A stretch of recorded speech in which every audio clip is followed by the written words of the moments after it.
So, Dippy, have you learned your lesson about running off without supervision again?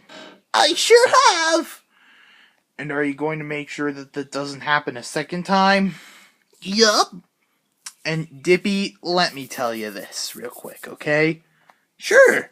Next time you have a play date with Graham, tell me! Because I really need to know when you're over there. Yeah, that's not gonna happen Anytime soon. Dippy, we were this close to calling the police! Lana's right, you could have been hurt. Or even worse. Killed. That's nonsense. I can't die. What do you mean? I live out in the forest over there. Do you really think I'm gonna die anytime soon? You're crazy. Well, he has a point. Yeah. A very clear point.